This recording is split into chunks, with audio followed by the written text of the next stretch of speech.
നമ്മുടെ സയൻസ് സബ്ജക്റ്റുകളിൽ ആദ്യം വരാൻ പോകുന്നത് ബയോളജി പരീക്ഷയാണ് അല്ലേ? 18-ാം തീയതി ബയോളജിയുടെ പരീക്ഷ വരികയാണ്. അപ്പോൾ ഇനി കുറച്ച് ദിവസമേ ഉള്ളൂ. നമുക്ക് എന്ത് ചെയ്യാം? ഇന്ന് ബിഹൈൻഡ് സെൻസേഷൻസ് എന്ന ചാപ്റ്റർ അല്ലേ, ടേം 2-ൻ്റെ ആദ്യ ചാപ്റ്റർ എന്ന് പറയുന്നത് ഏതാണ്? ബിഹൈൻഡ് സെൻസേഷൻസ് ആണ്.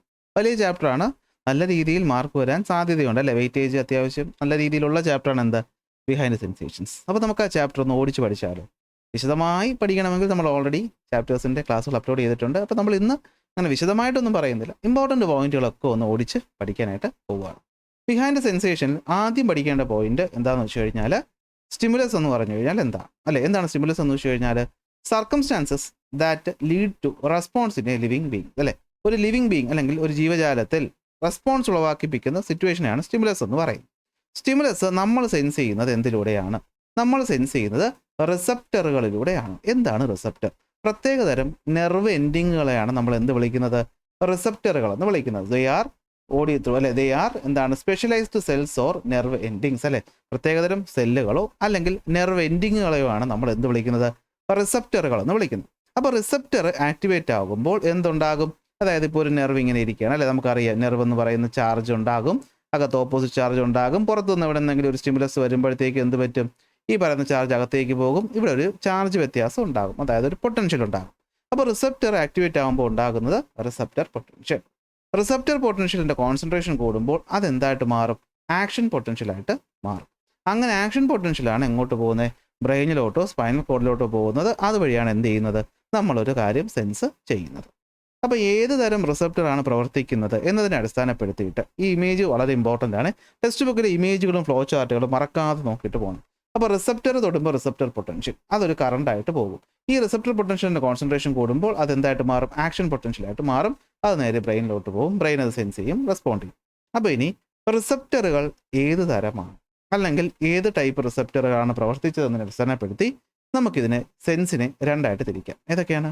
രണ്ട് തരം സെൻസസ്, വേറൊന്നുമല്ല, ജനറൽ സെൻസുകളും സ്പെഷ്യൽ സെൻസുകളും. സെൻസ് അപ്പോൾ രണ്ട് ടൈപ്പ്, ജനറൽ സെൻസുകളും സ്പെഷ്യൽ സെൻസുകളും. നമ്മുടെ ശരീരത്തിൽ എല്ലാ ഭാഗത്തും കോമൺ ആയിട്ടുള്ളത്, ഫോർ എക്സാമ്പിൾ എന്തൊക്കെയായിരിക്കും? നമ്മുടെ ടച്ച്, പെയിന്, ഹീറ്റ്, പ്രഷർ പോലെയുള്ളവയാണ് ജനറൽ സെൻസ് എന്ന് വിളിക്കും. അത് നമ്മുടെ സ്കിന്നുകളിലെല്ലാം, മസിലിൽ, ജോയിൻറ്റിൽ, ഇൻറ്റേർണൽ ഓർഗൻസിലും ബ്ലഡ് വെസൽസിലും ഒക്കെ നമുക്ക് അറിയാൻ പറ്റുന്നത് ജനറൽ കോമൺ.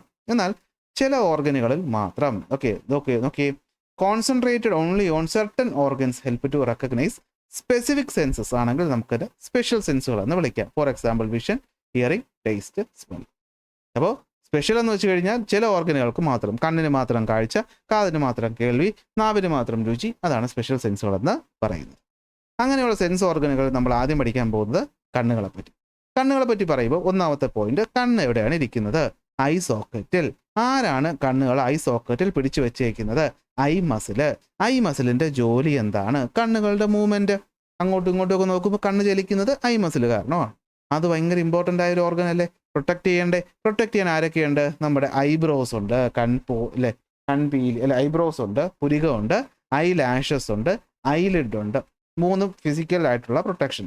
ഇത് പോരാഞ്ഞിട്ട് നമ്മുടെ ലാക്രിമൽ ഗ്ലാൻഡും കൺജങ്ക്റ്റൈവയും പ്രൊട്ടക്ഷനാണ് ചെയ്യുന്നത്. അപ്പോൾ കണ്ണിനെ പ്രൊട്ടക്ട് ചെയ്യാൻ ഐലാഷ്, ഐലിഡ്, അതുപോലെ തന്നെ നമ്മുടെ ലാക്രിമൽ ഗ്ലാൻഡും കൺജങ്ക്റ്റൈവയും. ഓരോന്നും എന്താണെന്ന് നോക്കാം. എന്താണ് കൺജങ്ക്റ്റൈവ? കൺജങ്ക്റ്റൈവ എന്ന് പറഞ്ഞാൽ കോർണിയ ഒഴിച്ച് മറ്റെല്ലാ ഭാഗത്തെയും, കോർണിയ ഒഴിച്ച് കണ്ണിൻ്റെ ബാക്കി ഭാഗത്തെ കവർ ചെയ്യുന്ന മെമ്പറൈനാണ് കൺജങ്ക്റ്റൈവ. കൺജങ്ക്റ്റൈവ എന്ത് ചെയ്യും? കൺജങ്ക്റ്റൈവ മോയിസ്ചർ, ഈർപ്പവും അതുപോലെ ലൂബ്രിക്കൻറ്റും ചെയ്യും. കണ്ണിനെ ഡസ്റ്റിനെയും മറ്റു കാര്യങ്ങളെയും പ്രിവെൻറ്റ് ചെയ്യും. കണ്ണീര് ഉൽപ്പാദിപ്പിക്കുന്നത് ലാക്രിമൽ ഗ്ലാൻഡ്. കണ്ണീരിൽ അടങ്ങിയിട്ടുള്ള എൻസൈം ലൈസോസൈം. ലൈസോസൈമിൻ്റെ ജോലി എന്താണ്? ഇൻഫെക്ഷൻസിൽ നിന്നും കണ്ണിനെ പ്രൊട്ടക്ട് ചെയ്യുക. അപ്പോൾ ഇതാണ് സംഭവം എന്ന് പറയും. ഇനി കണ്ണിനോട്ട് നമ്മൾ നോക്കിക്കഴിഞ്ഞാൽ കണ്ണിൽ എത്ര ലെയറുണ്ട്? കണ്ണിന് മൊത്തം 3 ലെയറുകളാണുള്ളത്. നമ്മളത് വരച്ച് വളരെ വിശദമായിട്ട് പഠിച്ചതാണ് അല്ലേ? ഏതൊക്കെയാണ് 3 ലെയറുകൾ? Sclera, choroid, retina. ഏറ്റവും പുറത്ത് കാണുന്നത് സ്ക്ലീറ. സ്ക്ലീറയുടെ ഒരു ചെറിയ ഭാഗം ഇവിടെ പ്രൊജക്റ്റ് ചെയ്തിരിക്കും, ട്രാൻസ്പാരൻ്റ് ഭാഗം. അതിനെ വിളിക്കുന്ന പേര് കോർണിയ. ഈ പറയുന്ന കോറോയിഡ് എന്ന് പറഞ്ഞു കഴിഞ്ഞാൽ രക്തവെസലുകൾ അടങ്ങിയിട്ടുള്ള ലെയറാണ് കോറോയിഡ്. അത് ഒപ്പാക്കാണ്, ലൈറ്റ് കടത്തി വിടത്തില്ല. അപ്പോൾ തന്നെ ഈ പറയുന്ന കോറോയിഡിൻ്റെ ഒരു ചെറിയ ഭാഗം ഇവിടെ ഇങ്ങനെ പ്രൊജക്റ്റ് ചെയ്തിരിക്കും. അതിനെയാണ് നമ്മുടെ കണ്ണിൻ്റെ കൃഷ്ണമണി അല്ലെങ്കിൽ ഐറിസ് എന്ന് വിളിക്കുന്നത്. ഐറിസിൻ്റെ നടുക്കുള്ള ഈ ചെറിയ ഓപ്പണിങ്ങിനെയാണ് നമ്മൾ പ്യൂപ്പിൾ എന്ന് വിളിക്കുന്നത്. ഇവിടെ നിന്നും കാണുന്ന ഇതിനെയാണ് നമ്മൾ കണ്ണിൻ്റെ ലെൻസ് എന്ന് വിളിക്കുന്നത്, കോൺവെക്സ് ലെൻസ്. അകത്ത് കാണുന്ന ഈ ഒരു ലെയറാണ് റെറ്റിന എന്ന് പറയുന്നത്. ഫോട്ടോ റിസപ്റ്ററുകൾ അടങ്ങിയിട്ടുള്ള ലെയറാണ് റെറ്റിന. അപ്പോൾ നമുക്ക് ഈ പടമൊക്കെ ആകെ കുളമായിരിക്കുന്നതായിട്ട് തോന്നുകയാണെങ്കിൽ വേറൊന്നുമല്ല, ഇനി പുതിയൊരു നോട്ട് പ്രിപ്പയർ ചെയ്ത് പുതിയൊരു സ്ലൈഡ് പ്രിപ്പയർ ചെയ്ത് എടുക്കാനുള്ള സമയക്കുറവാണ്. നിങ്ങൾക്കറിയാമല്ലോ, ഇതിവിടെ എൻ്റെ ഒരു വൺ മാൻ ഷോ ആണ് അല്ലേ. ക്ലാസ് എടുക്കുന്നത് ഞാൻ തന്നെ, ഇത് എഡിറ്റ് ചെയ്യുന്നത് ഞാൻ തന്നെ, അപ്ലോഡ് ചെയ്യുന്നത് ഞാൻ തന്നെ, നിങ്ങളുടെ കമൻറ്റിന് റിപ്ലൈ തരാനും ഞാനേ ഉള്ളൂ. അപ്പോൾ എല്ലാം കൂടി ഞാൻ ഒരാളല്ലേ ഉള്ളൂ. അപ്പോൾ എനിക്ക് പ്രത്യേകിച്ചൊരു നോട്ടൊന്നും പ്രിപ്പയർ ചെയ്യാൻ ബുദ്ധിമുട്ടുള്ളത് കൊണ്ടാണ് ഇങ്ങനെ പഠിപ്പിക്കുന്നത്. ബുദ്ധിമുട്ടാവില്ലല്ലോ അല്ലേ. അപ്പോൾ തുടങ്ങാം നമുക്ക് ഓരോന്നായിട്ട്. ഇപ്പോൾ ക്ലിയർ ആക്കി വേറൊന്നുമില്ല, ഔട്ടർ മോസ്റ്റ് ലെയർ ആണ്. എന്താ ജോലി? ഈ പറയുന്ന കണ്ണിൻ്റെ പ്രൊട്ടക്ഷനും ഷേപ്പ് മെയിൻറ്റെയിൻ ചെയ്യൽ. കോറോയിഡിൻ്റെ ജോലി എന്താ? ന്യൂട്രിയൻസ് കൊടുക്കലും വേസ്റ്റ് എലിമിനേഷനും മറ്റു ജോലികൾ. റെറ്റിനയുടെ ജോലി എന്താ? സെൻസറി ജോലിയാണ് റെറ്റിനയ്ക്കുള്ളത്. ഇനി ഇതുമായി ബന്ധപ്പെട്ട് വരുന്ന മറ്റു ഭാഗങ്ങൾ ഏതൊക്കെയാണ്? സീലിയറി മസിൽ അറിയാലോ, ലെൻസിനെ പിടിച്ചു വെച്ചേക്കുന്ന മസിൽ. ഇനി 2 ചേംബർ, അത് പിന്നെ പഠിക്കാം. നോക്കിക്കോ, ഈ ടേബിൾ എന്താണ്? അപ്പോൾ ഇത്രയേ ഉള്ളൂ സംഭവം. Sclera, choroid, retina. അപ്പോൾ സ്ക്ലീറ എന്ന് പറയുന്നത് ഔട്ടർ ലെയർ, ഇമ്പോർട്ടൻ്റ് ആണ്. ഇത് outer layer, choroid middle layer, retina inner layer. Sclera പ്രൊട്ടക്ഷനും അതുപോലെ ഫേംനെസ്സും കൊടുക്കും. കോറോയിഡ് ന്യൂട്രിയൻസ് കൊടുക്കും, അതുപോലെ ടെമ്പറേച്ചർ റെഗുലേറ്റ് ചെയ്യും. റെറ്റിന ആണെങ്കിൽ ഫോട്ടോ റിസപ്റ്ററുകൾ അടങ്ങിയിട്ടുണ്ട്. സ്ക്ലീറയുടെ മുന്നേക്ക് തള്ളിയിരിക്കുന്ന ഭാഗത്തിൻ്റെ പേര് കോർണിയ. ട്രാൻസ്പാരൻ്റ് ആണ്, ലൈറ്റ് കണ്ണിലേക്ക് കിടക്കുന്നത് കോർണിയ വഴിയാണ്. കോറോയിഡിനകത്ത് എന്തുണ്ട്? സീലിയറി മസിലുണ്ട്, ലെൻസിൻ്റെ വലിപ്പം ഷേപ്പ് ചെയ്യും. പിന്നീട് നമ്മളത് പഠിക്കും. ഐറിസ് ഞാൻ ഇപ്പോൾ പറഞ്ഞു തന്നു അല്ലേ. നമ്മുടെ കൃഷ്ണമണി, നമ്മുടെ കണ്ണിന് ഈ പറയുന്ന മെലാനിൻ കാരണം, ഇത് ഇമ്പോർട്ടൻ്റ് ആണ്. കണ്ണിലെ മെലാനിൻ എവിടെയാണ് കാണുന്നത്? ശരീരത്തിൽ, ഐറിസിലാണ്. ഇതാണ് നമ്മുടെ കണ്ണിന് നിറം കൊടുക്കുന്നതും അൾട്രാ വയലറ്റ് റൈസിനെ അബ്സോർബ് ചെയ്യുന്നതും ഈ പറയുന്ന ലൈറ്റിൻ്റെ എമൗണ്ടിനെ റെഗുലേറ്റ് ചെയ്യുന്നതും ഐറിസ് തന്നെയാണ്. പിന്നെ വരുന്ന കോൺവെക്സ് ലെൻസ്, ലെൻസിൻ്റെ സ്ട്രക്ചർ നമ്മൾ പിന്നീട് പഠിക്കും. റെറ്റിനയ്ക്കകത്താണെങ്കിൽ 3 ലെയറുകളാണ് ഉള്ളത്. ഏതൊക്കെയാണ് 3 ലെയർ? റെറ്റിനയ്ക്കകത്തുള്ള 3 ലെയർ ഈ പടം നോക്കിയാൽ നമുക്ക് കാണാൻ പറ്റും അല്ലേ. അപ്പോൾ നമ്മുടെ ലൈറ്റ് വന്ന് വീഴുന്നത് എവിടെ നിന്നാണ്? ലൈറ്റ് വന്ന് വീഴുന്നത് ഈ വശത്ത് നിന്ന് ഇങ്ങനെയാണ് വന്ന് വീഴുന്നത്. അപ്പോൾ ആദ്യം എത്തുന്നത് ഇവിടെയാണ്. ഈ ലെയറിൻ്റെ പേരാണ് നമ്മുടെ ഫോട്ടോ റിസപ്റ്റർ, റോഡും കോണും. ഈ കാണുന്നതാണ് ബൈപോളാർ ലെയർ, ഈ കാണുന്നതാണ് ഗാംഗ്ലിയോൺ ലെയർ. ലൈറ്റ് അപ്പോൾ എങ്ങനെയാണ് വരുന്നത്? ലൈറ്റ് ഇവിടെ നിന്ന് ഇങ്ങോട്ടാണ് വീഴുന്നത്, പക്ഷേ ആക്ടിവേറ്റ് ആവുന്നത് ഓപ്പോസിറ്റ് ആയിട്ടാണ്. ആദ്യം റോഡും കോണും ലൈറ്റിനെ ഡിറ്റക്ട് ചെയ്തിട്ട് ആർക്കാണ്? ബൈപോളാറിന് ഇമ്പൾസ് കൊടുക്കും. ബൈപോളാർ നേരെ ഗാംഗ്ലിയോൺ ലെയറിന് കൊടുക്കും. ഗാംഗ്ലിയോൺ ലെയറിൽ നിന്നുള്ള ഈ പറയുന്ന നെർവുകളാണ് ഈ പറയുന്ന ഒപ്റ്റിക് നെർവായിട്ട് പുറത്തേക്ക് പോകുന്നത്. അപ്പോൾ ഒപ്റ്റിക് നെർവ് പുറത്തേക്ക് പോകുന്ന ഈ ഒരു പോയിന്റിൻ്റെ പേരെന്ത്? Blind spot. കാരണം അവിടെ റെറ്റിനയുടെ ഫോട്ടോ റിസപ്റ്റർ ഇല്ലാത്തതുകൊണ്ട് അവിടെ കാഴ്ചയില്ല. അങ്ങനെയാണെങ്കിൽ ഈ സ്പോട്ടിൻ്റെ പേരെന്താ? ഇതാണ് യെല്ലോ സ്പോട്ട് അല്ലെങ്കിൽ മെക്കുല. ഇവിടെയാണ് നമ്മുടെ കോൺ കോശങ്ങൾ അധികമായിട്ട് കാണുന്നത്. നല്ല കളർഫുൾ HD ദൃശ്യമികവിൽ കാണുന്നത് കോൺ സെല്ലുകളുള്ള ഈ പറയുന്ന യെല്ലോ സ്പോട്ടിലാണ്. അപ്പോൾ യെല്ലോ നിറം, അപ്പോൾ കളർഫുൾ വിഷൻ, കോൺ സെല്ല്. ഇവിടെയാണെങ്കിൽ ബ്ലൈൻഡ് സ്പോട്ട്, ഒപ്റ്റിക് നെർവ് പോകുന്ന സ്ഥലമാണെന്നും മനസ്സിലാക്കുക. തീർന്നു, ഇത്രയേ ഉള്ളൂ സംഭവം. സെറ്റാണ്. 3 ലെയറുകൾ. ഓക്കെ അല്ലേ. ബൈപോളർ ഓൺ ഓഫ് ഒക്കെ ഞാൻ ഇനി അങ്ങോട്ട് പോകുമ്പോൾ പറഞ്ഞില്ല, അതാ നല്ലത്. ബ്ലൈൻഡ് സ്പോട്ടും യെല്ലോ സ്പോട്ടും എന്താ പറഞ്ഞു തന്നു. ഇനി കണ്ണിലെ ചേംബറുകളെ പറ്റി നമുക്ക് നോക്കാം. അപ്പോൾ കണ്ണ് നമ്മൾ നോക്കുമ്പോഴത്തേക്കും ഇത് കോർണിയ, ഇത് ലെൻസ്. അപ്പോൾ കോർണിയയ്ക്കും ലെൻസിനും ഇടയിലായിട്ട് കാണുന്നതാണ് അക്വസ് ചേംബർ. വളരെ ഇമ്പോർട്ടൻ്റ് ആണ്. ലെൻസിനും റെറ്റിനയ്ക്കും ഇടയ്ക്ക് കാണുന്നതാണ് വിട്രിയസ് ചേംബർ. അക്വസ് ചേംബറിനകത്ത് അക്വസ് ഹ്യൂമർ, വിട്രിയസ് ചേംബറിനകത്ത് വിട്രിയസ് ഹ്യൂമർ. ഇതിൽ സംഭവം എന്താണെന്ന് വെച്ചാൽ, അക്വസ് ഹ്യൂമർ എന്ന് പറയുന്നത് രക്തത്തിൽ നിന്ന് വരുന്നു, രക്തത്തിലേക്ക് പുനരാഗിരണം ചെയ്യുന്ന ഒന്നാണ്. കണ്ണിൻ്റെ പ്രഷർ മെയിൻറ്റെയിൻ ചെയ്യുന്നതും ലെൻസിന് ആവശ്യമായിട്ടുള്ള ന്യൂട്രിയൻസ് കൊടുക്കുന്നതും അക്വസ് ഹ്യൂമറാണ്. അപ്പോൾ രക്തത്തിൽ നിന്ന് വരുന്നു, രക്തത്തിലേക്ക് റീഅബ്സോർബ് ചെയ്യുന്നു. വിട്രിയസ് ഹ്യൂമർ എന്ന് പറഞ്ഞു കഴിഞ്ഞാൽ അതൊരു ജെല്ലി ലൈക്ക് സബ്സ്റ്റൻസ് ആണ്. അതിന് പ്രത്യേകിച്ച് ഷേപ്പ് മെയിൻറ്റെയിൻ ചെയ്യുന്ന പണിയാണ് കൂടുതലായിട്ടുള്ളത്, മറ്റു വലിയ പണിയൊന്നും ഇല്ല. അപ്പോൾ ഈ ചേംബറുകൾ സെറ്റല്ലേ. അപ്പോൾ ലെൻസിനും കോർണിയയ്ക്കും ലെൻസിനും ഇടയിൽ അക്വസ് ചേംബർ, ലെൻസിനും റെറ്റിനയ്ക്കും ഇടയിൽ വിട്രിയസ് ചേംബർ. അക്വസ് ചേംബറിനകത്ത് അക്വസ് ഹ്യൂമർ, വിട്രിയസ് ചേംബറിനകത്ത് വിട്രിയസ് ഹ്യൂമർ. അക്വസ് ഹ്യൂമർ എവിടെ നിന്നാണ് വരുന്നത്? രക്തത്തിൽ നിന്ന് ഊസ് ചെയ്യുന്നു, രക്തത്തിലോട്ട് റീഅബ്സോർബ് ചെയ്യുന്നു. പ്രഷർ മെയിൻറ്റെയിൻ ചെയ്യുന്നത് ഇവനാണ്. ന്യൂട്രിയൻസ് കൊടുക്കുന്നതും അക്വസ് ചേംബറാണ്, അക്വസ് ഹ്യൂമറാണ്. വിട്രിയസ് ചേംബർ എന്ന് വെച്ചാൽ ഒരു ജെല്ലി ലൈക്ക് സാധനമാണ്, വേറെ വലിയ പണിയൊന്നും ഇല്ല. തീർന്നു. ഇനി നമുക്ക് നോക്കാനുള്ളത് എന്താണ്? ലൈറ്റിൻ്റെ പാത്താണ്. ഈ പറയുന്ന ഫ്ലോ ചാർട്ട് ഉറപ്പായിട്ടും പഠിച്ചു വയ്ക്കുക. വളരെ വളരെ ഇമ്പോർട്ടൻ്റ് ആണ് ഈ ഫ്ലോ ചാർട്ട്. ലൈറ്റ് കോർണിയയിൽ നിന്ന് നേരെ അക്വസ് ചേംബർ, അവിടെ നിന്ന് നേരെ പ്യൂപ്പിൾ, പ്യൂപ്പിളിൽ നിന്ന് ലെൻസ്, ലെൻസിൽ നിന്ന് വിട്രിയസ് ഹ്യൂമർ, വിട്രിയസിൽ നിന്ന് റെറ്റിന. അപ്പോൾ ലൈറ്റ് കണ്ണിനകത്തോട്ട് വരികയാണ്. ലൈറ്റ് കണ്ണിനകത്തോട്ട് വരുന്നതിൻ്റെ എമൗണ്ട് കൺട്രോൾ ചെയ്യുന്നത് ആരാണ്? നമ്മുടെ കൃഷ്ണമണി. കൃഷ്ണമണിക്ക് നടുക്കുള്ള ഓപ്പണിങ്ങിൻ്റെ പേരാണ് പ്യൂപ്പിൾ. അപ്പോൾ കൃഷ്ണമണിയുടെ നോർമൽ വലിപ്പം, അല്ലെങ്കിൽ കൃഷ്ണമണിയുടെ അല്ല, നമ്മുടെ പ്യൂപ്പിളിൻ്റെ നോർമൽ വലിപ്പം 2 to 3 മില്ലിമീറ്റർ ആണ്. പക്ഷേ ലൈറ്റിൻ്റെ അളവിനനുസരിച്ച് അത് മാറും. ആരാ മാറ്റുന്നത്? നമ്മുടെ ഐറിസ് ഉണ്ടല്ലോ, അവനാണ് മാറ്റുന്നത്. ഐറിസിൽ 2 തരം മസിലുകളാണുള്ളത്. ഒന്ന് ഈ കാണുന്ന സർക്കുലാർ മസിൽ, പിന്നെ കാണുന്ന എന്താണ്? ഈ കാണുന്ന റേഡിയൽ മസിൽ. ഇത്രയേ ഉള്ളൂ സംഭവം. ഐറിസിൻ്റെ വലിപ്പം കൂട്ടുന്നത് ആര്? പ്യൂപ്പിളിൻ്റെ വലിപ്പം കൂട്ടുന്നത് ആര്? Radial muscle. പ്യൂപ്പിളിൻ്റെ വലിപ്പം കുറയ്ക്കുന്നത് ആര്? Circular muscle. അതായത് സർക്കുലാർ മസിൽ കോൺട്രാക്റ്റ് ആകുമ്പോൾ ഈ നടുക്കുള്ള ഹോളാണല്ലോ പ്യൂപ്പിൾ, അത് ചെറുതാവും. റേഡിയൽ മസിൽ ആക്ടിവേറ്റ് ആകുമ്പോൾ എന്ത് പറ്റും? ഹോള് വലുതാവും. അപ്പോൾ അറിയാമല്ലോ, പ്രകാശം നന്നായിട്ടുള്ളപ്പോൾ കണ്ണിനകത്തോട്ട് ഒരുപാട് പ്രകാശം പോയാൽ ഡാമേജ് ആവും. അപ്പോൾ ആര് ആക്ടിവേറ്റ് ആവും? സർക്കുലാർ ആക്ടിവേറ്റ് ആവും. അപ്പോൾ പ്യൂപ്പിളിൻ്റെ വലിപ്പം കുറയും, നമ്മുടെ കണ്ണ് ചെറുതാവും, അധികം ലൈറ്റ് പോകത്തില്ല. ഇനി ഡിം ലൈറ്റ് ആകുമ്പോൾ ഒരുപാട് പ്രകാശം പോകണം, അപ്പോൾ റേഡിയൽ മസിൽ ആക്ടിവേറ്റ് ആവും അല്ലേ. അപ്പോൾ രാത്രി ആകുമ്പോൾ ഇരുട്ട്, അപ്പോൾ രാത്രി റേഡിയൽ മസിൽ ആക്ടിവേറ്റ് ആവുമെന്ന് ആലോചിച്ചാൽ മതി. രാത്രി റേഡിയൽ മസിൽ ലൈറ്റ് കുറവ്, രാത്രി റേഡിയൽ മസിൽ ലൈറ്റ് കുറവ്. റോഡ് സെല്ലും രാത്രിയാണ്, അപ്പോൾ രാത്രി റേഡിയൽ മസിൽ റോഡ് സെല്ല്, രാത്രി റേഡിയൽ മസിൽ റോഡ് സെല്ല്, അങ്ങനെ ഓർത്ത് വെച്ചാൽ മതി. ഡിം ലൈറ്റിൽ കാണാൻ സഹായിക്കും. സെറ്റല്ലേ? അടുത്ത് പറയുന്നത് എന്താണ്? നമ്മുടെ ലെൻസാണ്. അപ്പോൾ ലെൻസ് ഇങ്ങനെ നോക്കിക്കഴിഞ്ഞാൽ ലെൻസിന് 3 ഭാഗങ്ങളാണ് ഉള്ളത്. ഒന്ന്, ഈ ലെൻസിനെ മൊത്തത്തിൽ കവർ ചെയ്ത് വെച്ചേക്കുന്ന ഒരു ക്യാപ്സ്യൂള്. അതിനകത്തായിട്ട് ഇതാ കാണുന്ന ഈ പറയുന്ന ലെൻസിൻ്റെ ഫൈബറുകൾ. ഇവിടെയായിട്ട് ഒളിച്ചിരിക്കുന്ന ഒരു ചെറിയ ലെയർ കാണുന്നുണ്ടോ? നിങ്ങൾ സൂം ചെയ്ത് നോക്കണം, എനിക്ക് സൂം ചെയ്യാൻ പറ്റത്തില്ല. നിങ്ങൾ ടെക്സ്റ്റ് ബുക്ക് നോക്കിയാൽ ഈ കാണുന്ന ലെയർ, ഇതാണ് എപ്പിത്തീലിയം. എന്നിങ്ങനെ 3 ഭാഗങ്ങൾ അടങ്ങുന്നതാണ് കണ്ണിൻ്റെ ലെൻസ്. ഈ ലെൻസിനെ നമ്മുടെ സീലിയറി മസിലേക്ക് പിടിച്ചു വെച്ചേക്കുന്ന ആരാണ്? അത് നമ്മുടെ ലിഗമെൻറ്റുകളാണ്. കണ്ടോ, ലിഗമെൻറ്റുകളാണ് പിടിച്ചു വെച്ചേക്കുന്നത്. അപ്പോൾ ഇത് ചുരുങ്ങുന്നതും വലുതാവുന്നതനുസരിച്ച് നമ്മുടെ കണ്ണിൻ്റെ കർവേച്ചറും മാറിക്കൊണ്ടേയിരിക്കും. അപ്പോൾ കണ്ണിൻ്റെ ലെൻസിൻ്റെ 3 ഭാഗങ്ങൾ ഏതൊക്കെയാണ്? ഒന്ന്, ഇലാസ്റ്റിക് മെമ്പറൈനായ ക്യാപ്സ്യൂള്, അതിനകത്ത് കാണുന്ന ഫൈബർ, പിന്നെ ഉള്ള എപ്പിത്തീലിയം. അപ്പോൾ ഈ പറയുന്ന എപ്പിത്തീലിയമാണ് ഇവിടെ ഇമ്പോർട്ടൻറ്റ്. നമ്മുടെ കണ്ണിലെ ഫൈബറുകൾ നിർമ്മിക്കുന്ന ക്രിസ്റ്റലൈൻ പ്രോട്ടീനൊക്കെ നിർമ്മിക്കുന്ന ആരാണ്? എപ്പിത്തീലിയമാണ്. അത് നമ്മുടെ ഒരു മനുഷ്യൻ്റെ മനുഷ്യായുസ് മുഴുവൻ ഇതുണ്ടായിക്കൊണ്ടേയിരിക്കും. അങ്ങനെയാണ് നമ്മുടെ കണ്ണിന് ഈ പറയുന്ന കാര്യം കിട്ടുന്നത്. അപ്പോൾ ഇതിന് ന്യൂട്രിയൻസ് വേണ്ടേ? അത് ആര് കൊടുക്കും? അത് നേരത്തെ പറഞ്ഞ അക്വസ് ഹ്യൂമർ ഉണ്ടല്ലോ, പ്രകാശം വരുന്ന ഡയറക്ഷൻ ഇതാണ്, ലൈറ്റ് വരുന്ന ഡയറക്ഷൻ. അപ്പോൾ അക്വസ് ഹ്യൂമറാണ് എന്ത് ചെയ്യുന്നത്? ഈ പറയുന്ന എപ്പിത്തീലിയത്തിന് ആവശ്യമായ സാധനങ്ങൾ കൊടുക്കുന്നത്. എപ്പിത്തീലിയമാണ് ക്രിസ്റ്റലൈൻ പ്രോട്ടീൻസ് ഉണ്ടാക്കുന്നത്, അതുവഴിയാണ് ഫൈബറുകൾ ഉണ്ടാകുന്നത്, കണ്ണിൻ്റെ ലെൻസ് ഇരിക്കുന്നത്. അങ്ങനെയുള്ള ലെൻസ് നമുക്കറിയാം, ദൂരെയുള്ള ഒബ്ജക്റ്റിനെ നോക്കുമ്പോൾ അതനുസരിച്ച് ഫോക്കസ് ചെയ്യും, അടുത്തുള്ളതിനെ നോക്കുമ്പോൾ അതനുസരിച്ച് ഫോക്കസ് ചെയ്യും. അപ്പോൾ ഇങ്ങനെ ദൂരെയുള്ളതിനെ അടുത്തുള്ളതിനെ മാറി മാറി ഫോക്കസ് ചെയ്യുന്ന കഴിവിനെ വിളിക്കുന്ന പേര് പവർ ഓഫ് അക്കോമഡേഷൻ.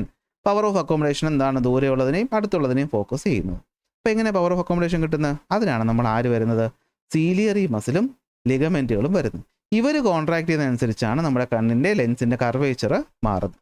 ദൂരെയുള്ള ഒബ്ജക്റ്റിനെ കാണുമ്പോഴത്തേക്ക് ലെൻസ് മര്യാദയ്ക്കുള്ളൊരവസ്ഥയിലായിരിക്കും. നമ്മുടെ സീലിയറി മസിലുകൾ എന്ന് പറയുന്നത് എന്തായിരിക്കും? റിലാക്സ്ഡ് ആയിരിക്കും. അപ്പോഴത്തേക്കും എന്ത് പറ്റും? ഫൈബറുകൾ വലിഞ്ഞിരിക്കും അല്ലേ. സീലിയറി മസിൽസ് റിലാക്സ് ആകുമ്പോഴത്തേക്കും ഇത് വലിഞ്ഞിരിക്കും, അപ്പോൾ ലെൻസ് മാറിയിരിക്കും. ഇനി തിരിച്ചു വരുമ്പോഴത്തേക്കും എന്ത് പറ്റും? സീലിയറി മസിലുകൾ കോൺട്രാക്ട് ചെയ്യുമ്പോൾ ഈ പറയുന്ന ഫൈബർ ലൂസാവും, കണ്ണിൻ്റെ ലെൻസ് എന്ത് പറ്റും? വലിയും. കണ്ണിൻ്റെ ലെൻസ് എന്ത് ചെയ്യും? കർവേച്ചർ കൂടും, ഉരുളനാവും. അപ്പോൾ എന്താണ്? കട്ടി കൂടും അല്ലേ. നമ്മൾ ആലോചിച്ച് നോക്കിയേ, കട്ടി കൂടിയ കണ്ണാടിയല്ലേ പവറുള്ള കണ്ണാടി. അടുത്തുള്ള ഒബ്ജക്റ്റുകളെ ഇങ്ങനെ പെട്ടെന്ന് ഫോക്കസ് ചെയ്യാനാണ് ഇങ്ങനെ മാറുന്നത്. തീർന്നു. ഇനി കണ്ണിനകത്തുള്ള ഇത് വളരെ ഇമ്പോർട്ടൻറ്റ് ടോപ്പിക്കാണ്, ശ്രദ്ധിച്ച് കേൾക്കണം. നമ്മുടെ ഫോട്ടോ റിസപ്റ്ററുകൾ ഏതൊക്കെയാണ്? ഫോട്ടോ റിസപ്റ്ററുകൾ റോഡ് കോശങ്ങളും കോൺ കോശങ്ങളും. റോഡിൻ്റെ ഷേപ്പിലിരിക്കുന്നത് കൊണ്ട് റോഡ് സെല്ല്, കോൺ ഷേപ്പിൽ ഇരിക്കുന്നതുകൊണ്ട് കോൺ സെല്ല്. ഇരുമ്പ് റോഡ് അല്ലെ, ഇരുമ്പിൻ്റെ ദണ്ട്, അപ്പോൾ സർക്കുലർ ഷേപ്പ് അല്ലേ. കോൺ കോശങ്ങൾ എന്തിനാണ്? കളർഫുൾ വിഷൻ തരുമ്പോൾ റോഡ് കോശങ്ങൾ ഡിം ലൈറ്റ് വിഷനാണ് തരുന്നത്. അപ്പോൾ ഡിമ്മിൽ കാണാൻ ഒരുപാട് കോശങ്ങൾ വേണം. അപ്പോൾ 9 കോടിയോളം റോഡ് സെല്ലുകളും 45 ലക്ഷത്തോളം കോൺ സെല്ലുമാണ് ഉള്ളത്. റോഡ് സെല്ല് കാണുന്നത് റോഡോപ്സിൻ, കോണിൽ കാണുന്നതാണെങ്കിൽ ഫോട്ടോപ്സിൻ. കളർഫുൾ ഫോട്ടോ എന്ന് ആലോചിച്ച് വയ്ക്കുക. ഓക്കെ, അപ്പോൾ റോഡിൽ കാണുന്നത് റോഡോപ്സിൻ, കോണിൽ കാണുന്നത് ഫോട്ടോപ്സിൻ. ഇവരൊക്കെ രണ്ടുപേർക്കും ഒരു പ്രോട്ടീൻ വേണം. ഏതൊക്കെയാണ്? ഓപ്സിനും റെറ്റിനാളും. ശ്രദ്ധിച്ചോ, ഇത് രണ്ടും കിട്ടുന്നത് വൈറ്റമിൻ എയിൽ നിന്നാണ്. അപ്പോൾ കാഴ്ചയ്ക്ക് സഹായിക്കുന്ന വൈറ്റമിൻ എന്തുകൊണ്ടാണ്? അത് ഓപ്സിനും റെറ്റിനാളും ഉൽപ്പാദിപ്പിക്കും. അപ്പോൾ ഇത് രണ്ടിനകത്തുകൊണ്ട് ചെറിയ സ്ട്രക്ചർ വ്യത്യാസമേ ഉള്ളൂ. ഇനി എങ്ങനെയാണ് നമ്മൾ പ്രകാശത്തെ കാണുന്നത്? ഇത്രയേ ഉള്ളൂ സംഭവം. കണ്ണിന് എപ്പോഴും ഇഷ്ടം ഇരുട്ടാണ്. കണ്ണിന് എപ്പോഴും ഇഷ്ടം എന്താണ്? ഇരുട്ടാണ്.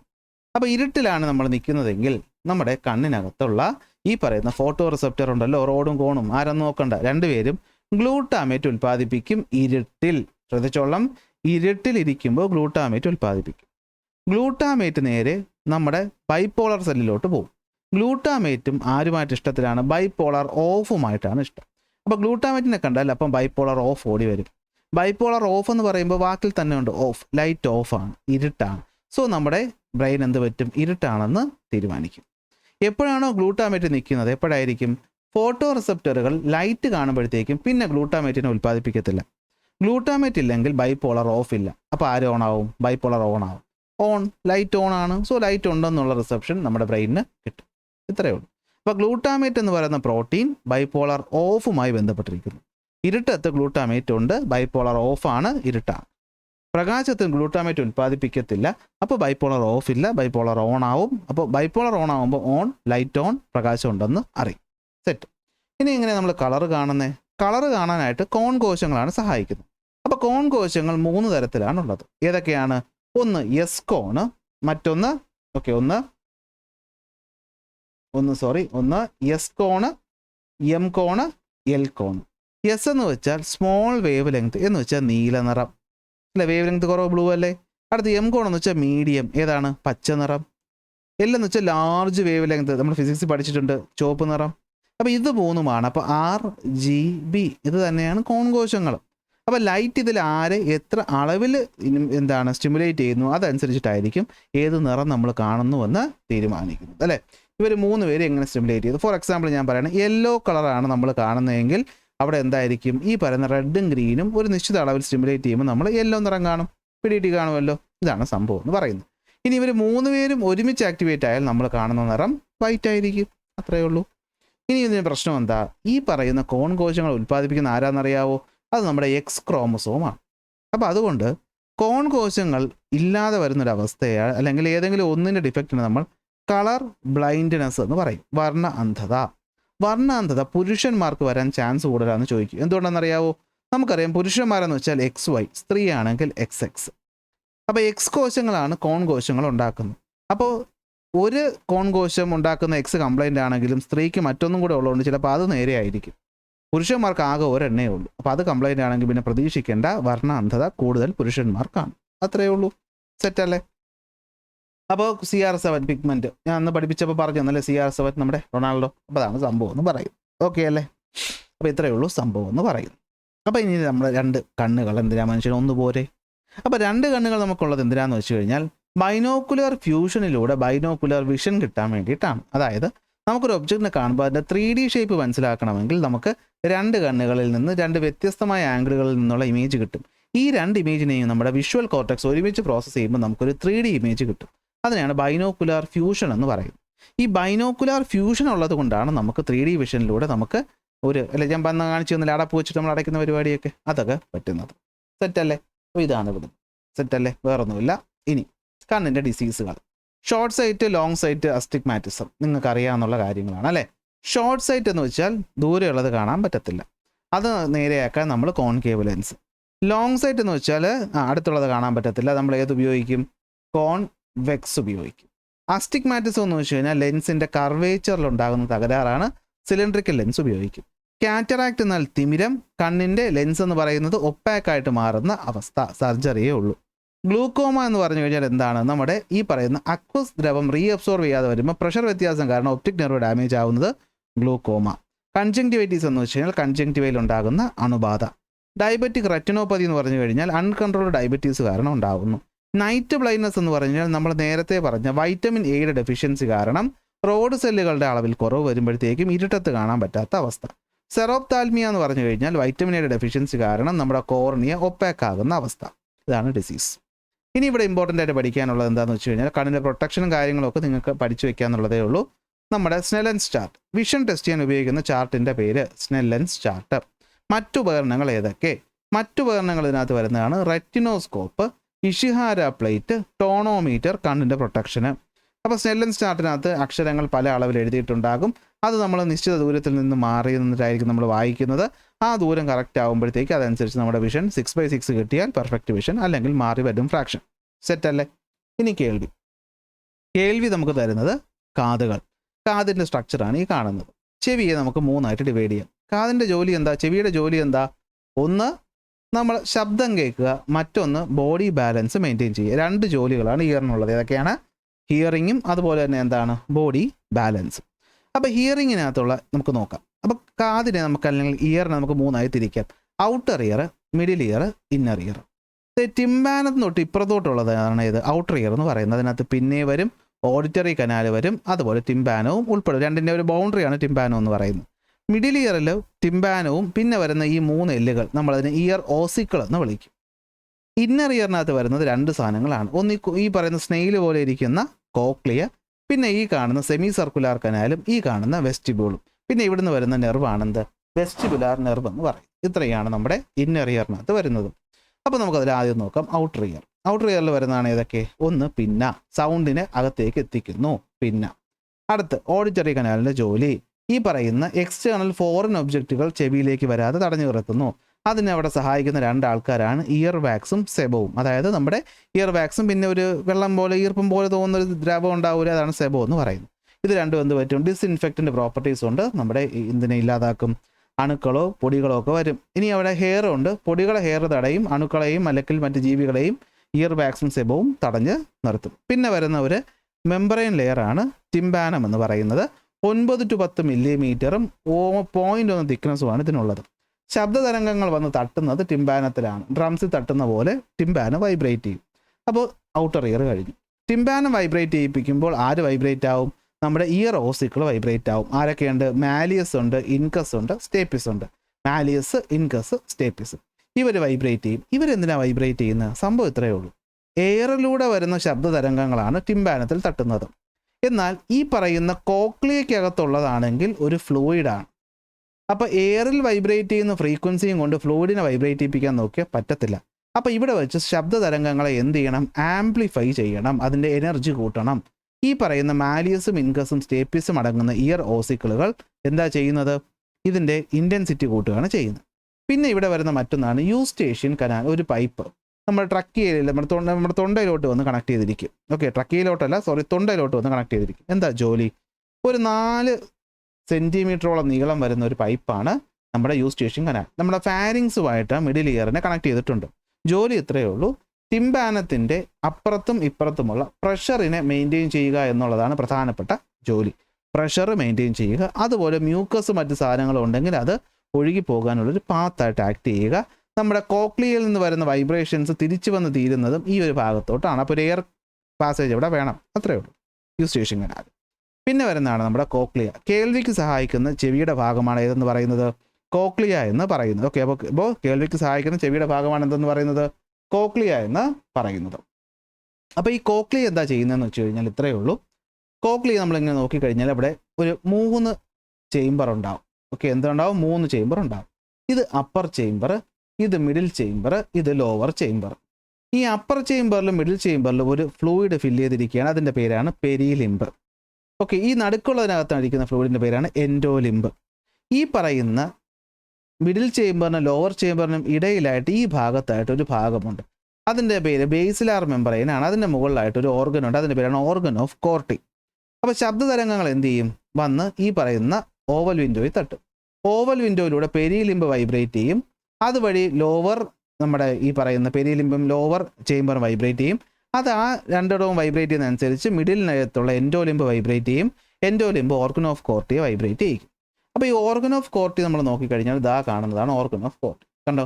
അപ്പോൾ ഇവിടവും വൈബ്രേറ്റ് ചെയ്യും, ഇവിടവും വൈബ്രേറ്റ് ചെയ്യുമ്പോൾ ഈ ഓർഗൻ ഓഫ് കോർട്ടിയിലുള്ള ഹെയർ സെല്ലുകൾ വൈബ്രേറ്റ് ചെയ്യും. അതനുസരിച്ച് ഇലക്ട്രിക്കൽ ഇമ്പൾസ് ഉണ്ടായിട്ട് അത് പോകുകയാണ് ചെയ്യുന്നത്. ഓക്കെ, അപ്പോൾ 3 ചേംബറുണ്ട്, അപ്പർ, മിഡിൽ, ലോവർ. അപ്പറിനകത്താണെങ്കിൽ പെരിലിംബ്, മിഡിലാണെങ്കിൽ എൻഡോലിംബ്. ഓർഗൻ ഓഫ് കോർട്ടി എന്ന് പറയുന്ന ബേസിലാർ മെമ്പറിന് ഇരിക്കും. അത് മിഡിലിനും ലോവറിനും ഇടയിലായിട്ടാണ്. അതിൽ ഹെയർ സെല്ലുകളുണ്ട്. മൂവ്മെൻറ്റിനനുസരിച്ച് അത് വൈബ്രേറ്റ് ചെയ്യും. അങ്ങനെ ശബ്ദം പോകുന്ന പാത്ത് വേ ഇമ്പോർട്ടൻ്റ് ആണ്, പഠിക്കണം. പിന്നയിൽ നിന്ന് ഓഡിറ്ററി കനാൽ, അവിടുന്ന് ടിംബാനം, അവിടുന്ന് മാലിയസ്, ഇൻകസ്, സ്റ്റേപ്പിയസ്. അത് കഴിഞ്ഞിട്ട് അവിടുന്ന് എങ്ങോട്ട് പോകും? അവിടുന്ന് പോകുന്നതാണ് ഓവൽ വിൻഡോയിലോട്ട്. എങ്ങോട്ടാണ്? Oval window. അത് കഴിഞ്ഞിട്ട് എന്താണ്? അപ്പർ ചേംബറും അതുപോലെ മിഡിൽ ചേംബറും ലോവർ ചേംബറും, പിന്നെ ബേസിലാർ മെമ്പറൈൻ, അവിടുന്ന് ഓർഗൻ ഓഫ് കോർട്ടി, അവിടുന്ന് ഇമ്പൾസ് പുറത്തേക്ക് പോകും. ഇതാണ് നമ്മുടെ ചെവിയുടെ കേൾവിയുമായി ബന്ധപ്പെട്ട്. പക്ഷേ ചെവിയുടെ ജോലി കേൾവി മാത്രമാണോ? അല്ല, ബോഡി ബാലൻസ് മെയിൻറ്റെയിൻ ചെയ്യാവുന്നതുണ്ട്. അപ്പോൾ ബോഡി ബാലൻസ് മെയിൻറ്റെയിൻ ചെയ്യാനുള്ള ഭാഗങ്ങളാണ് ഈ കാണുന്നത്. നമ്മുടെ തല ഇങ്ങനെ സർക്കുലറായിട്ട് മൂവ് ചെയ്യിപ്പിക്കുന്നത്, ബ്രെയിൻ സെൻസ് ചെയ്യുന്നത് സെമി സർക്കുലർ കനാലുകളിലൂടെയാണ്. ഈ സെമി സർക്കുലർ കനാലുകൾ കൊണ്ട് പെർപെൻഡിക്കുലർ ആയിട്ടുള്ള 3 ഭാഗങ്ങളാണ്. മ്യൂച്വലി അവർ പെർപെൻഡിക്കുലറാണ്. അപ്പോൾ നമ്മുടെ തല അങ്ങോട്ട് തിരിക്കുമ്പോൾ, ഇങ്ങോട്ട് തിരിക്കുമ്പോൾ, മുമ്പിലോട്ടാക്കുമ്പോൾ, പുറകിലോട്ടാക്കുമ്പോൾ ഒക്കെ അത് സെൻസ് ചെയ്യും. അതിനകത്ത് പ്രത്യേക തരം ഹെയർ സെല്ലുകളുണ്ട്. അപ്പോൾ ഇതിൽ ഏത് ഹെയർ സെല്ല് മൂവ് ചെയ്യോ അങ്ങോട്ട് തല ചരിഞ്ഞു എന്ന് നമ്മുടെ ബ്രെയിൻ അറിയും. ഇനി നമ്മൾ ഈ പറയുന്ന ലീനിയർ മൂവ്മെൻറ്റുകളുണ്ടല്ലോ, അത് സെൻസ് ചെയ്യുന്നത് ആരാണ്? ഇവിടെ കാണുന്ന പ്രൊജക്റ്റ് ചെയ്തിരിക്കുന്ന 2 ഭാഗമാണ്. ഇതിനെയാണ് യൂട്രിക്കിൾ എന്നും സാക്യൂൾ എന്നും വിളിക്കുന്നത്. ഇതിനകത്തും ഫ്ലൂയിഡ് തന്നെയാണുള്ളത്. രണ്ടിനെയും കൂടി ചേർത്ത് നമ്മൾ വെസ്റ്റിബ്യൂൾ എന്ന് വിളിക്കും. അപ്പോൾ നോക്കിക്കോ, ബാലൻസ് ചെയ്യുന്ന എന്തിലാണ്? 3 സെമി സർക്കുലർ കനാലുകളുണ്ട്. ഇതാണ് എന്ത് ചെയ്യുന്നത്? നമ്മുടെ റൊട്ടേഷണൽ മൂവ്മെൻറ്റ് അറിയുന്നത്. ഇനി യൂട്രിക്കിളും സാക്യൂളും ഉണ്ട്. ഇതാണ് എന്ത് ചെയ്യുന്നത്, നമ്മുടെ ലീനിയർ മൂവ്മെൻറ്റുകൾ അറിയിക്കുന്നത്. ഓക്കെ, എന്തറിയിക്കുന്നത്, ലീനിയർ മൂവ്മെൻറ്റ് അറിയിക്കുന്നത്. ഓക്കെ, അപ്പോൾ ഇതാണ് ഹെയർ സെല്ലുകളാണ് ഇതിനകത്ത് ഉള്ളത്. ഇത്രയേ ഉള്ളൂ നമ്മുടെ ചെവിയുടെ കാര്യം. സെറ്റല്ലേ? നെക്സ്റ്റ് വരുന്നത് ചെവിയുടെ പ്രൊട്ടക്ഷൻ. അറിയാമല്ലോ, ഇതൊന്ന് ഓർത്ത് വെച്ചിരിക്കുക. ഞാൻ നോട്ടിൽ ഇതിനകത്ത് വ്യക്തമായിട്ട് കൊടുത്തിട്ടുണ്ട് നമ്മുടെ ചെവിയുടെ ഓഡിബിൾ ലിമിറ്റ് എത്രയാണ്, അതിന് മുകളിൽ കേട്ട് കഴിഞ്ഞാൽ എന്ത് പറ്റുമെന്നുള്ള കാര്യം വായിച്ചു വെച്ചാൽ നിങ്ങൾക്ക് കിട്ടും. നെക്സ്റ്റ് വരുന്നതാണ് ഓൾ ഫാക്ഷൻ അഥവാ മണം. വളരെ സിമ്പിളാണ്. മണം സെൻസ് ചെയ്യുന്ന മൂക്കാണ്. മൂക്കിനകത്ത് എന്തുണ്ട്, അപ്പോൾ ഓൾ ഫാക്ടറി റിസപ്റ്റേഴ്സ് ഉണ്ട്. അപ്പോൾ ഇത്രയേ ഉള്ളൂ സംഭവം. നമ്മുടെ മണം എന്ന് പറയുമ്പോൾ എയറിൽ നിന്ന് വലിക്കുന്നു, നമ്മൾ ശ്വസിക്കുമ്പോൾ കിട്ടുന്ന കെമിക്കൽസ്. ഈ കെമിക്കൽസ് എന്ത് പറ്റും, ഇവിടെയുള്ള മ്യൂക്കസ് അല്ലെ, മൂക്കിനകത്തുള്ള മ്യൂക്കസ്, ജലദോഷമൊക്കെ വരുമ്പോൾ നിങ്ങൾ പിഴിഞ്ഞ് കളയത്തില്ലേ ആ സാധനം, ഈ മ്യൂക്കസിൽ അലിഞ്ഞിട്ട് എന്ത് പറ്റും, ഈ റിസപ്റ്ററുകളിൽ വന്ന് തൊടും. റിസപ്റ്ററുകളിൽ വന്ന് തൊടുമ്പോഴത്തേക്കും എന്ത് പറ്റും, നെർവ് ആക്ടിവേറ്റ് ആകും. അപ്പോൾ ഈ പറയുന്നതാണ് സംഭവം. നോക്കിയോ, അപ്പോൾ ഇത്രയേ ഉള്ളൂ. ഈ പറയുന്ന ഡസ്റ്റ് പാർട്ടിക്കിൾസ് ഒന്ന് ഇവിടെ എത്തും. അതാണ് ഇവിടെ കാണുന്നത്. കണ്ടോ, ഇവിടെ ഒന്ന് ചേരുമ്പോഴത്തേക്കും ഈ പറയുന്ന ന്യൂറോൺസ് സ്റ്റിമുലേറ്റ് ആവും. ഇവർ ഇമ്പൾസ് അയക്കും. ഈ ഇമ്പൾസുകളെല്ലാം കൂടെ ചേർന്നിട്ട് ഓൾ ഫാക്ടറി നെർവിലൂടെ ചെന്നിട്ട് എന്ത് പറ്റും, ബ്രെയിനിലോട്ട് പോവുകയാണ് ചെയ്യുന്നത്. അപ്പോൾ ഇത്രയേ ഉള്ളൂ സംഭവം. ഓക്കെ, അപ്പോൾ ഓൾ ഫാക്ടറി മോളിക്യൂൾസ് എന്ന് പറയുന്നത് എവിടെ എത്തും, ആദ്യം നമ്മുടെ ഈ പറയുന്ന മ്യൂക്കസ് മെംബ്രെയിനിലെത്തും. അത് ഓൾ ഫാക്ടറി റിസപ്റ്ററിൽ പോവും. അവിടെ നിന്ന് ഓൾ ഫാക്ടറി നെർവിൽ പോവും. അവിടെ നിന്ന് എങ്ങോട്ട് പോവും, ബ്രെയിനിലോട്ട് പോകും. അപ്പോൾ ഓൾ ഫാക്ടറി മോളിക്യൂൾ ഇവിടെ എത്തുമ്പോൾ എന്ത് പറ്റും, ഓൾ ഫാക്ടറി മോളിക്യൂൾ പ്ലസ് എന്താവും, മ്യൂക്കസ് ആയിട്ട് മാറും. ഇതാണ് എന്ത് ചെയ്യുന്നത്, ട്രാവൽ ചെയ്ത് പോകുന്നത്. ഓക്കെ, നെക്സ്റ്റ് രുചി. രുചി എന്ന് പറഞ്ഞു കഴിഞ്ഞാൽ ടേസ്റ്റ് അറിയുന്നത് എങ്ങനെയാണ്, നമ്മുടെ നാവിൽ ചെറിയ ചെറിയ പ്രൊജക്ഷൻസ് ഉണ്ട്. അതിനെ പാപ്പില എന്ന് വിളിക്കും. ഈ പാപ്പില എന്ന് പറയുന്ന പ്രൊജക്ഷനകത്ത് ഇങ്ങനെ ഓരോ ടേസ്റ്റ് ബഡ്സ് ഇരിപ്പുണ്ട്. അതാണ് ഈ കാണുന്ന സാധനം. അപ്പോൾ എന്താ പറ്റുന്നതെന്ന് വെച്ച് കഴിഞ്ഞാൽ, നമ്മൾ ഭക്ഷണം കഴിക്കുമ്പോൾ നമ്മുടെ സലൈവയിൽ ഈ പറയുന്ന ഭക്ഷണത്തിൻ്റെ കെമിക്കൽസ് അലിഞ്ഞിട്ട് ഇങ്ങനെ പോയിട്ട് ഈ പറയുന്ന ഓരോ ടേസ്റ്റ് ബഡ്സിൻ്റെയും തുമ്പിലുള്ള മൈക്രോവില്ലയിൽ ടച്ച് ആവും. അപ്പോൾ ഓരോ മൈക്രോവില്ലേക്കും ഓരോ കീമോ റിസപ്റ്റേഴ്സ് ഉണ്ട്. അതനുസരിച്ച് നമുക്ക് ഏത് രുചിയാണെന്നുള്ളത് സെൻസ് ചെയ്യാനായിട്ട് സാധിക്കും. ഓക്കെ, അപ്പോൾ ടേസ്റ്റ് ബഡ്സ് ആണ്. ടേസ്റ്റ് ബഡ്സിന് നമ്മൾ ടേസ്റ്റ് ബഡ്സ് ഇരിക്കുന്നത് എവിടെയാണ്, പാപ്പിലയിലാണ്. ഇങ്ങനെയാണ് നമ്മൾ രുചി എന്ത് ചെയ്യുന്നത്, അറിയുന്നത്. ഓക്കെ, ഓരോ ടേസ്റ്റ് ബഡ്സിനകത്തും 100ഓളം കീമോ റിസപ്റ്റേഴ്സ് ഉണ്ട്. അതിൻ്റെ എൻഡിലായിട്ട് മൈക്രോവില്ലയും ഉണ്ട്. തലൈവയിൽ അലിയുന്ന ഭക്ഷണം വന്നിട്ടാണ് നമുക്ക് ഈ പറയുന്ന രുചി അറിയാനായിട്ട് പറ്റുന്നത്. ഏതൊക്കെയാണ് ടേസ്റ്റ്, സ്വീറ്റ്, സോർ, സോൾട്ടി, പഞ്ചൻറ്റ്, ബിറ്റർ, ഉമാമിയാണ് നമുക്ക് അറിയാൻ പറ്റുന്ന പ്രധാനപ്പെട്ട രുചികളെന്ന് പറയുന്നത്. ഇനി വരുന്നതാണ് സ്കിന്നിൽ നമുക്ക് നോക്കിക്കഴിഞ്ഞാൽ പ്രധാനപ്പെട്ട കുറച്ച് റിസപ്റ്ററുകളുണ്ട്. നോക്കിയേ, ഈ ഒരു ഷേപ്പിൽ കാണുന്നത് പെയിനും ടെമ്പറേച്ചറും അളക്കാൻ സഹായിക്കുന്നു. ഇത് ടച്ചും പ്രഷറും അളക്കാൻ സഹായിക്കുന്നു. ഇതിങ്ങനെ പറഞ്ഞാലേ പറ്റുള്ളൂ, കാരണം ഇതിനകത്ത് ഇതിൻ്റെ പേരും കാര്യമൊക്കെ തന്നേക്കുന്നത് അഡീഷണൽ റീഡിങ്ങിനാണ്. അപ്പോൾ ഇത് പരീക്ഷയ്ക്ക് ചോദിച്ചു കഴിഞ്ഞാൽ നമുക്കൊന്നും ചെയ്യാൻ പറ്റത്തില്ല. പിന്നെ പടം തന്നതുകൊണ്ട് പടം നോക്കി വയ്ക്കുക എന്നുള്ളതേ ഉള്ളൂ. ഇതിൻ്റെ പേര് പോലും നമുക്കറിയില്ല. കണ്ടോ, ഇത് ഇങ്ങനെ ഇരിക്കുന്ന സാധനം ഷേപ്പും ക്വാണ്ടിറ്റിയും കാണിക്കുന്നു. ഇത് ഇങ്ങനെ ഇരിക്കുന്ന സാധനം കോൾഡ് ടച്ചും കാണിക്കുന്നു. ഇത് ഇങ്ങനെ ഇരിക്കുന്ന സാധനം ഇൻറ്റൻസ് ടച്ചും പ്രഷറും അറിയുന്നു. ഇങ്ങനെ പറയാനേ പറ്റുള്ളൂ. സോ നിങ്ങൾ നോക്കി വയ്ക്കുക. ഇത് ചോദിക്കാൻ പാടില്ലെന്നാണ്. ഇനി ചോദിച്ചാൽ നമുക്കൊന്നും ചെയ്യാൻ പറ്റത്തില്ല, സർക്കാരിൻ്റെ കാര്യമല്ലേ. തീർന്നു. ഇനി വരുന്നത് നമുക്ക് ഇമ്പോർട്ടൻ്റ് ആയിട്ടുള്ളൊരു ഭാഗമാണ്, പക്ഷേ ഏറ്റവും അവസാനം കിടക്കുന്നതാണ്. വേറൊന്നുമല്ല, പ്രധാനപ്പെട്ട കുറച്ച് ജീവികളും അവരുടെ സെൻസ് ഓർഗൻസും. അമീബയ്ക്കും ബാക്ടീരിയയ്ക്കും പ്രത്യേകിച്ച് സെൻസ് ഓർഗൻസ് ഒന്നുമില്ല. കെമിക്കലുകളുടെ പ്രസൻസ് അനുസരിച്ചാണ് അവർ മൂവ് ചെയ്യുന്നത്. യൂഗ്ലീനയിൽ ഐസ്പോട്ട് ഉണ്ട്. ഇൻസെക്റ്റുകൾ ഒമാറ്റിഡയും ആൻറ്റിനയും ഉണ്ട്. ബാറ്റുകളിൽ എക്കോ ലൊക്കേഷനാണ് ഉപയോഗിക്കുന്നത്. ഹോക്സ് അഥവാ നമ്മൾ ഈ ഉയർന്നു പറക്കുന്ന കിളികളിൽ ലോങ് വിഷൻ ഉണ്ട്, സപ്പോർട്ട് ചെയ്യും. അതുപോലെ എന്താണ്, അൾട്രാവയലറ്റ് റേഡിയേഷൻസ് അവർക്ക് ഡിറ്റക്ട് ചെയ്യാൻ പറ്റും. സ്നേക്ക് വളരെ ഇമ്പോർട്ടൻ്റ് ആണ്. ജേക്കബ്സൺസ് ഓർഗനാണ്. സ്മെല്ലാണ് സ്നേക്കിന് അറിയാൻ പറ്റുന്നത്, കാഴ്ചയൊന്നുമില്ല. ഡോഗിനകത്താണെങ്കിൽ ഓൾ ഫാക്ടറി റിസപ്റ്ററുകളും ഉണ്ട്. അപ്പോൾ ഇത്രയാണ് നമ്മുടെ ഈ ഒരു ചാപ്റ്റർ നമുക്ക് പഠിക്കാനായിട്ടുള്ളത്. അപ്പോൾ നോക്കിയേ, നമുക്ക് ഈ പറയുന്ന ഇത്രയേ ഉള്ളൂ. ഇനി ഇവിടെ എമംഗ് മാമൽസ് എലിഫൻറ്റിനാണ് ഏറ്റവും കൂടുതൽ എന്തുള്ളത്, ഓൾ ഫാക്ടറി ജീൻസുകളുള്ളത്. അതുകൊണ്ട് ദൂരെ നിന്ന് തന്നെ ആനയ്ക്ക് എന്ത് ചെയ്യാൻ പറ്റും, 19 കിലോമീറ്റർ വെച്ച് തന്നെ മണം അറിയാൻ പറ്റും. അതുകൊണ്ടാണ് കാടിനകത്തുനിന്ന് വെള്ളമൊക്കെ ദൂരെ നിന്ന് അറിഞ്ഞ് ആനകൾ എത്തുന്നത്. തീർന്നു, നമ്മുടെ ചാപ്റ്റർ തീർന്നു. വലിയൊരു ചാപ്റ്റർ ആണെങ്കിലും ഇത് ഞാൻ പറയാലോ, ഓരോ ടോപ്പിക്കിൻ്റെയും വിശദമായ ക്ലാസ് നമ്മൾ പാർട്ടായിട്ട് അപ്ലോഡ് ചെയ്തിട്ടുണ്ട്. ഇത് പരീക്ഷയ്ക്ക് പോകുന്നതിന് മുന്നേ അവസാനം ഇനി എന്തെങ്കിലും മറന്നുപോയെന്ന് അറിയാൻ വേണ്ടി ഒന്ന് ഓടിച്ച് കാണാനാണ്. വെറും അരമണിക്കൂർ കൊണ്ട് നമ്മൾ എന്ത് ചെയ്തു, ഈ ഒരു ചാപ്റ്റർ ഒരു പരിധി വരെ റിവൈസ് ചെയ്തു എന്നാണ് ഞാൻ വിശ്വസിക്കുന്നത്. സോ ക്ലാസ് ഇഷ്ടപ്പെട്ട ലൈക്ക് ചെയ്യുക, ഷെയർ ചെയ്യുക, സബ്സ്ക്രൈബ് ചെയ്യുക. അടുത്ത ക്ലാസ്സിൽ അടുത്ത ടോപ്പിക്കുമായിട്ട്